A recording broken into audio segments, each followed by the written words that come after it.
fast. And everything will work itself out. Right. Because now with the channel that I have close to 200 videos that I have done. So I have built the catalog. If someone comes and they go through my channel, they know this guy will be there. He's been there for the past 3-4 years. Right.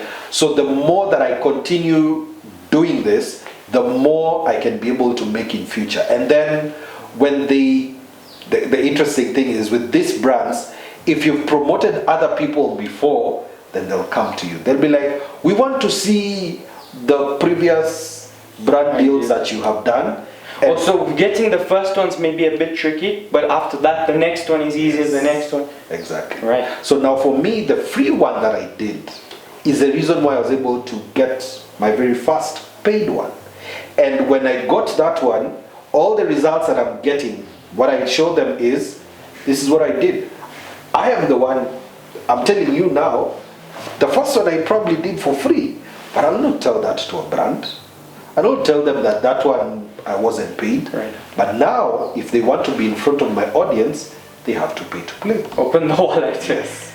Another interesting thing you touched on, which I've been thinking about as we're speaking, is how affiliate marketing isn't so big in countries like Kenya. Yeah. And with that being said, I feel like this whole online thing is not reaching the levels as it is in the Western world, such as USA. Yeah. So I want to know, why do you think African countries and developing countries are not able to reach this level? Yeah. Some of the changes you'd like to see from our leaders to enable us to get to that level. Yeah. And more importantly, I know it's a touchy subject, how this is going to affect your vote in the upcoming presidential elections. Okay, so we'll start with the first one. One of the biggest things that I've seen is Kenyan brands haven't yet truly embraced influencer marketing. So whenever I want to talk about a particular product, I usually just do a simple Google search. So I'll put your brand name and affiliate next to it. Because the days when I was promoting for free, for me are behind me. I will still promote something for free if I truly love it, but I'd also love to make some money, because when I take you to a particular brand, they will make money. So why shouldn't I make money as well? So this would be my advice to businesses that are watching this. Have an affiliate program. Some of that profit, share it with the people who actually bring people to your platform. So I'll give you a good example. So look at it as like an investment. Exactly. So good example, if we have a furniture store that is selling high-end furniture, and they're probably selling this furniture at $1,000, their profit on it is probably like $700. Right. On it, because it's just high-end because of the brand and all that. But if I'm able to bring in a customer to buy from you, you've made your $700. You'll pay your employees, you'll pay your rent and all that. There will still be like, say, $400 left of profit. Why not give me $50 because I brought in that particular person into your store who would have gone to your competitor, and you've made your sale. That customer has actually gotten exactly what they were looking for. Me, who introduced them to you, I make my money. So just Kenyan brands becoming more aware of the online space and the benefits they can reap, and being willing to look at this as a long-term investment. Yes. Right. So for me, it's just that simple. When a brand comes now and says, we'll give you affiliate income, I'm like, no, I don't need affiliate income. I should get affiliate income. That's supposed to be there. That should not be something that we are negotiating that if it will be there or not. Right. We should be talking about how much of a percent am I getting? Am I get 20% or 50%? So that negotiation should not even that shouldn't be there. We should be talking about we usually give 20%, but for you we want to give you 40%. So it's an extra incentive for me.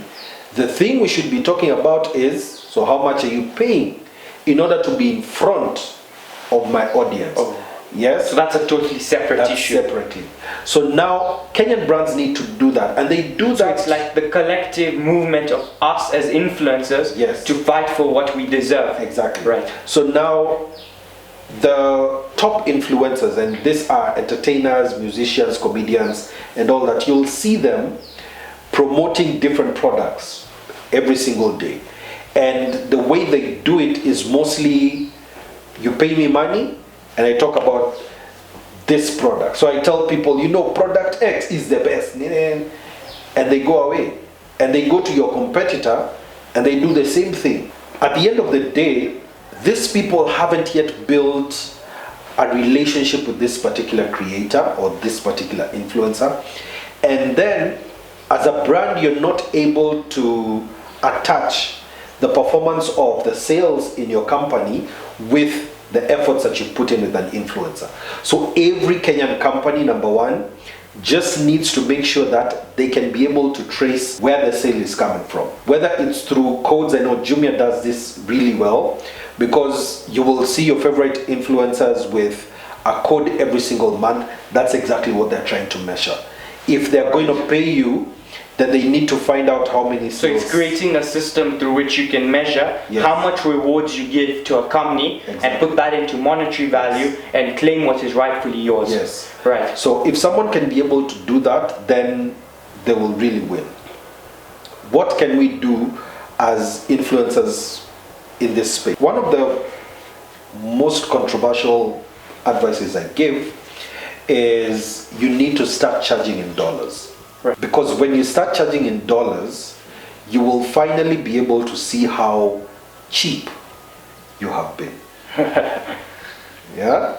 So if we talk about 30,000 shillings, you and me Kenyans, we feel like 30,000 bob is a lot of money. Right. But convert that to dollars. Right. That's like $250. To working with international brands as well. So think of if they were talking with someone in the US or the UK or in Australia, wherever it is, and they had the same level of audience that you have, right, how much would they be paying that particular person? They should pay you that same amount. They don't, because we don't ask for it. So it's asking for it. Yeah. So at the beginning of this year, I told myself I don't want to earn less than this per video. Right. That was my personal. It has nothing to do with the number of subscribers I have. It's just me. How you want to sustain. Yeah. How much value am I bringing you? Right. Because I know the way my videos perform. Right. I know they don't get 1,000 views in 30 days, but when people watch them, they will actually follow through and spend money with you. So that's my value proposition. I tell them, when you're coming to me, this is how much I want to be paid. This is how my videos will perform. Right. They will not perform in a 1 month, 2 months, the way entertainment people will do, but you will make money. I know that. Right. Yeah. So that's what we can do. Yes. But what can our government implement and to take this to the level that we want? Like, what support do you want to see, and the changes you would like to see in the coming 4 years, whoever takes seat? So for me, government support is by government getting out of the way.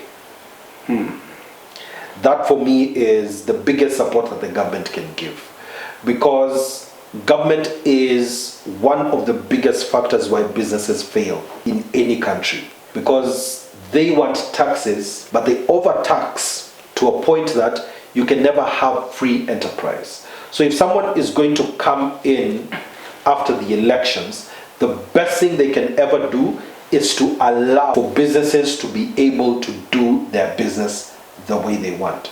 Legally, of course, but allow people to be able to do their business freely without stifling their progress. Because the more you... Such as like the digital service tax they introduced. That was ridiculous, because you can be running in a loss-making position and still be charged 1% of your turnover with money you don't actually have. Exactly. So if there is going to be any progress, for me, and I have a little of a banking background, but for me the best taxes are on transactions. Right. Tax transactions, then leave us alone. Because every single time you go to the supermarket to buy something, you always pay tax. The VAT. Exactly. But then, if you are employed you're paying like 30% of your income to the government. That's there. If you're a company, when you make your profits, the government wants another 30%. So what that tends to do, and I know government policy has its own place, but what that does is it reduces the amount of money that you can be able to invest back into the economy. So it's being giving beginner businesses especially that cushion to let them grow, then come take your share. But let me at least use this money to get a better camera rather than paying you for a road you're not going to build. So for me, it's like one of the biggest issues I've had been with drones. So drone photography and drone videography is a big business in this country. But as we speak, if you want to legally bring in a drone into the country, you'll need to part with about $2,000 in order to do it. Now, a young person like myself and yourself, so tax me when I get money. As in, when I go and spend money, I'll pay my 16%. But bringing in an asset that's supposed to come and contribute to the economy, you should be like, anyone who wants to buy a drone, we are training for free. Train people for free so that people can actually be able to get into the sector and do a good job. That will continue helping us make more money. And the money that National Geographic are spending coming to do and having to import their own drones into the country, why not get a Kenyan to do that job? So if you are able as a government to leave us alone and focus on improving our relation with other countries, such as making relations with these countries where National Geographic is, such that the government employs us. Instead of taxing us, they turn themselves into like a business, charges for the services we're offering at very high value, and then export it. It would be better than using taxation as a primary source of income. That makes a lot of sense. So the thing that just on the similar thing, in South Africa, when you want to go and do a movie there, that's the reason why South Africa's really grown. When you want to go and do a movie there, you bring your budget, and then they tell you 10% discount on what you would have spent. So a movie that is about a Kenyan was shot in South Africa just because of that. Because if someone is going to spend $3 million on a movie and you give them 10% off, that's $300,000 that they have saved. Who doesn't want to save money? But when they come to Kenya, someone who's sitting in some big office says, I want $1 million so that I can sign the permit that you are going to. So it comes down to corruption. Exactly. So now we lose this $2.7 million that would have actually been spent in Kenya, because they would have gotten crew here in Kenya. If it is eating, if it is hotel accommodation, whatever it is, it would have been done in Kenya.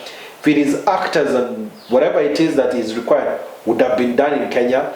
If they needed to hire catering or drivers or whatever it is, all that money would have come into the country. But because of that one fellow, all this economic progress has been halted.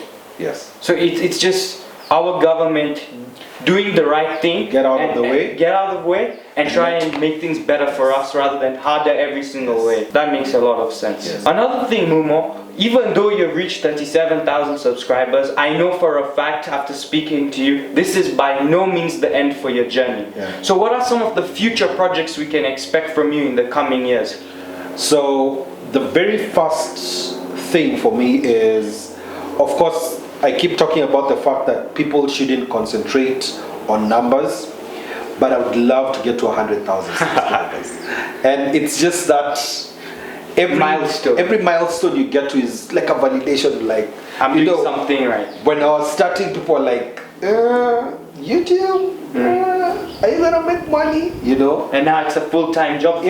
So right now, when people are looking at me, they're like, I want to be like, no, you don't really want to be like me.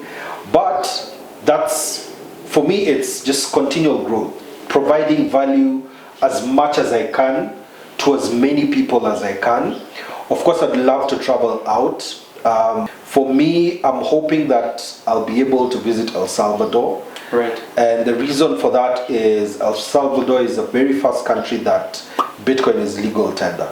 So the reason why I want to go there is I can actually be able to go to different places and just pay with Bitcoin, and of course there will be so many videos on my channel on the same. So it's a lot of content and a fun experience. Yeah, so showing how they are doing it, because they're a third world country like we are, but they have been able to go out of the financial system and get free from the IMF, because that's another one of the biggest problems in the country. But after that, I also want to create a lot more content for people, crypto content, Bitcoin content.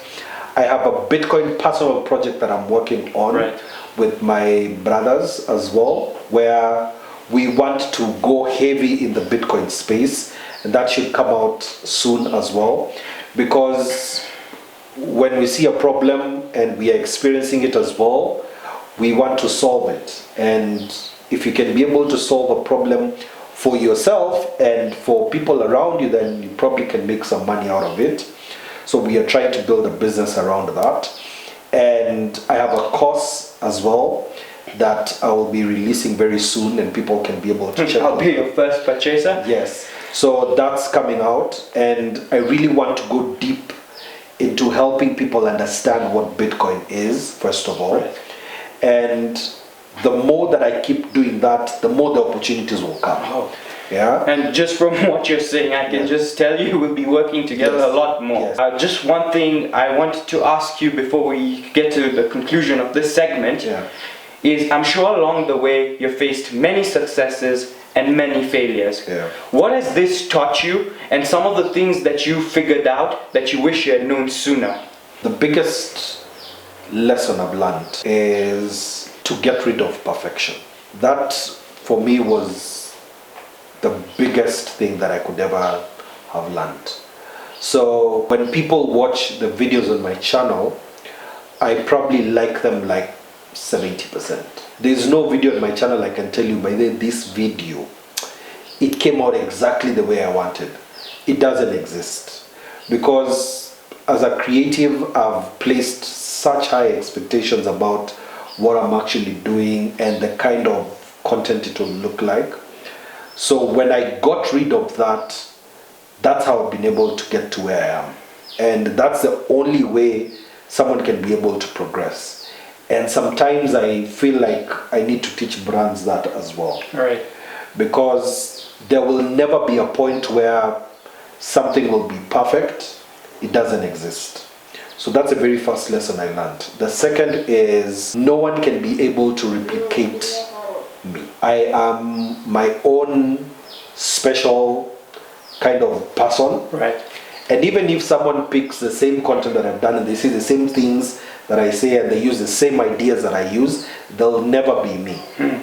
And even if other people come in the space who are doing what I am doing. In fact, now that you mentioned that, you don't look at it as a negative thing. Like, I joined the space, recreating a lot of my content with inspiration from you, and it's not a negative thing because it gives us the chance to interact. I learn from you, you learn from me, and we can grow together.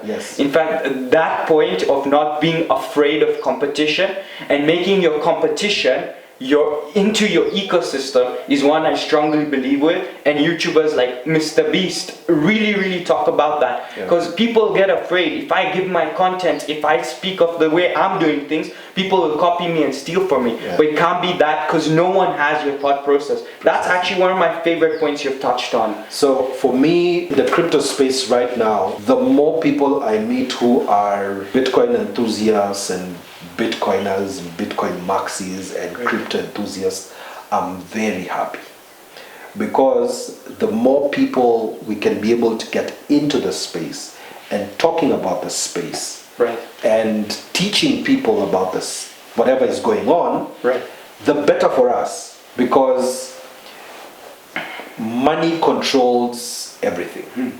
That's the interesting part about what's happening. If we can be able to make sure that Kenya becomes a Bitcoin country, then the government has no choice but to go in that direction. The government is supposed to represent. And it's inevitable at this Yes. point, and people don't just realize that. The more you bring people as well into the ecosystem, Yes. the faster we can adapt the blockchain. Yes. And as beginning people in this game, we get an advantage. Yes. So we get. So for myself, I'm glad I'm getting first move advantage, because we have been 2 people on YouTube in Kenya, and I'll share with you the name of the other person. So you're the third. There are others who are on Instagram and on Facebook as well, talking about cryptocurrency. But we need 100, 1,000 people For this to make a big Exactly. noise.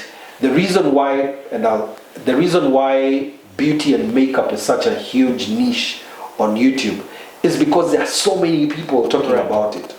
So the more So people, it's like you want to build this Yes. niche for Kenya. I want channels to get bigger than mine in the space. I want people to be able to come and they're like, Because it does nothing but good things for exactly. So anytime I get an opportunity from any of the brands that have approached me, one of the questions they ask me is, do you know any other people who are doing the same thing? What do? I tell them, yes, this is their number.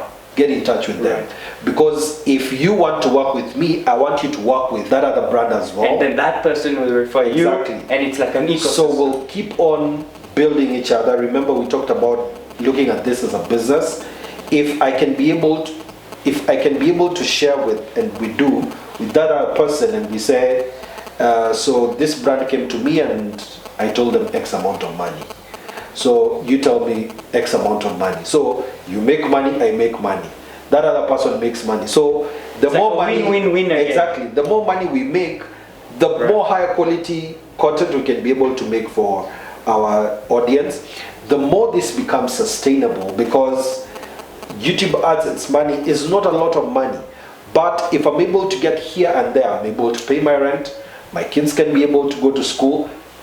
I have a 7-year-old and she knows about Bitcoin. Like we talk about the 3-year-old as well. So this is something that I've learned. I want to be able to build the space to a point that we have an actual huge community that It's is a there. community, yeah. Because when the community grows, the money will start coming in. The money may not be a lot now, but if It's a 10, 20, 30-year game we're playing. so if I'm able to get in next year, I'm looking to work with particular brands where I'm telling them, I want you guys, we lock for 12 months. Right. This is the amount of money I want to be retained every single month. So I'll do content about your platform every single month. And that way I can be able to predict, this is how much money I'm making this month. When I talk to other people, Right. we can be able to do that as well. Okay. So the lesson for me there is, I do not lose anything by other people getting into the space. You only have things to gain. Yes. Because no one will take Mumo away from James. Yes. Right. Yes.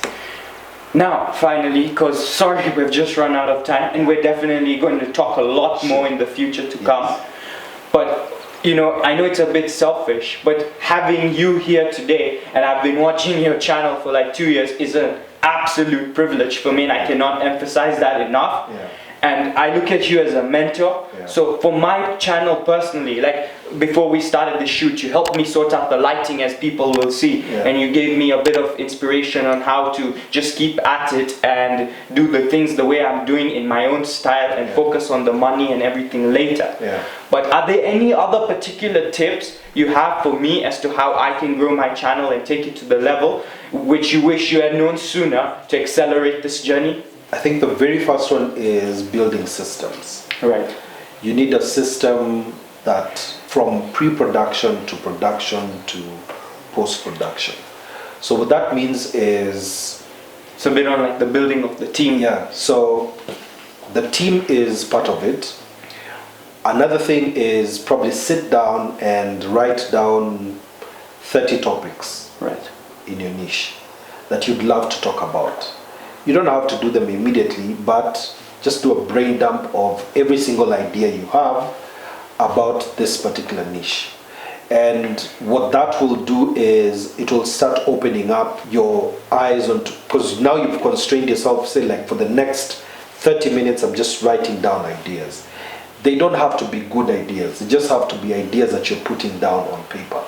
And what that will do is once you look at them, you'll be able to see, okay, now if I did this particular video, what would I talk about? So you now go granular on each of them. And when you now start doing that content on your channel, you will be able to start seeing what people are resonating more with, where you're getting more views from. Of course, I'd say views is not important, but it is helping. Yes, as in it shouldn't be the very biggest factor, but it's not the number one importance, yes, but it is a metric of some yes, sort of success, right? Exactly. So I'll give you an example. When I'm talking about business ideas that people can be able to start, I know I'll get views. Right. I know, because that's the top of the funnel. People want to hear ideas. Most of them won't execute those ideas, but the biggest thing they'll do is, I have 5,000 shillings, so which idea can I start? And so you get the conversation with themselves going. So that will say be 1,000 people. So it comes back to solving more problems for people. But then now the people who started business from the 1,000 will probably be maximum about 100. Right. So if I talk about accounting software that you can be able to use for your business, I'm not even targeting the 1,000, I'm targeting this 100. Right. And of this 100, there could be like 10 people who make a purchase, who are interested in or have found that accounting is one of their issues. Of these 10, maybe like 2 are able to afford to buy that accounting software.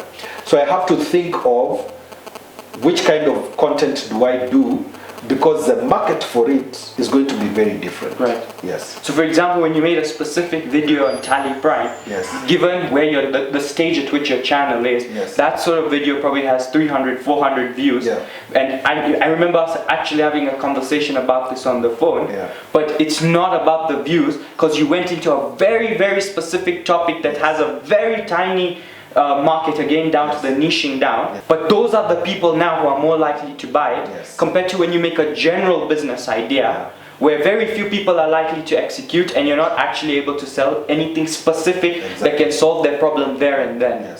So it's balancing the videos where you want to get views and the videos where you know you're able to get far more monetary returns. Exactly. So as an example, just that is actually a good example. So if that brand pays, say, 200,000 bob to do that particular video, then their platform, you pay 46,000, right, or you pay 140,000. So if one person buys the 140,000 one, they need 2 people to buy, and they'll have paid what they paid me. Whoa. So for them, it's about, they need the brand to be out there, because you may not be ready to buy now, but you may be and then ready. Because you're in the business niche, already YouTube is recommending the videos to people. So again, it just comes down to the initial things you gave me as general advice. It's just the niching down, the patience, and being strategic, giving it time, and all works out. Anyways, Mumo, I would love to go into way more topics, because it's been so informative. I've learned so much that I'm going to use in my videos moving forward. In fact, leaving even the number of views I get on this, you've put a perspective into me which was not there at the start of today. And for that, it's been like, I just want to say thank you so much for taking time out of your day to come. We definitely need to do this more, but like, thank you and see you.